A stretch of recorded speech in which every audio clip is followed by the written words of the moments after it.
नमस्कार BST excellent रे स्वागत। आज आम जानिबा पीएम किसान रो 20तम टंका केबे आसीबो।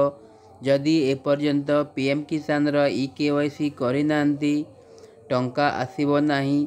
अति शीघ्र केवाईसी कंप्लीट करंतु।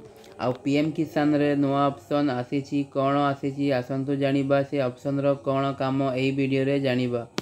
सेति पई हमकु पीएम किसान पोर्टल रे आसियाकु हेबो।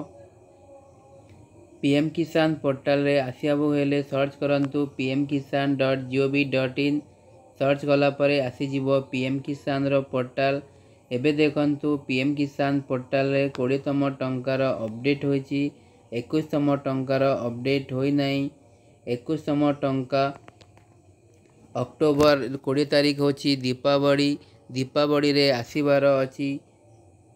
एपर्यंत अनाउंसमेंट होई नहीं। जदि 20तम टंका दीपावली रे आसे तो पोर्टल रे भी अपडेट होई जीवो। ता पूर्वरु केवाईसी कंप्लीट करंतु। जदि एपर्यंत केवाईसी कंप्लीट करि नांती सीएम किसान पोर्टल रे आसी कि केवाईसी कंप्लीट करि परिबे।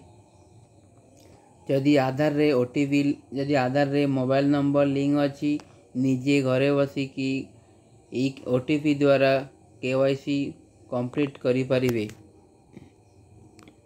देखंतु आ गोटे देखंतु एबे देखंतु फार्मर कॉर्नर रे नुआ ऑप्शन ऐड करा जायछि। अपडेट मिसिंग इंफॉर्मेशन आगुरु थिला अपडेट करेक्शन थिला ऑप्शन गोटे से ऑप्शन को रिमूव करिकी एबे नुआ अपडेट करा जायछि। अपडेट मिसिंग इंफॉर्मेशन एथरे कोन काम करिवे। जदि तुमरो पीएम किसान रो इंस्टॉलमेंट आसु नाही तुमरो रिजेक्ट हो जाइछि एही सबु ए पोर्टल रे आसिकी करि परिबे। आधार नंबर बा रजिस्ट्रेशन नंबर देकी एठी करि परिबे। जदि तुमरो अपडेट किछि करिवार अछि एड्रेस हो कि ना भूल अछि जा भी तुमरो जमी भूल थिबो एठी आसी सब अपडेट करि परिबे। जेहेतु एबे नुआ अपडेट करा जायछि एथरे एबे काम करू नाही। बहुत शीघ्र पूरा अपडेट होई जीवो तापर आसिकी काम करंतु। एथरे अपडेट होई जीवो। वीडियो भल लगी वीडियो को लाइक सब्सक्राइब शेयर निश्चित करंतु। Thank you so much.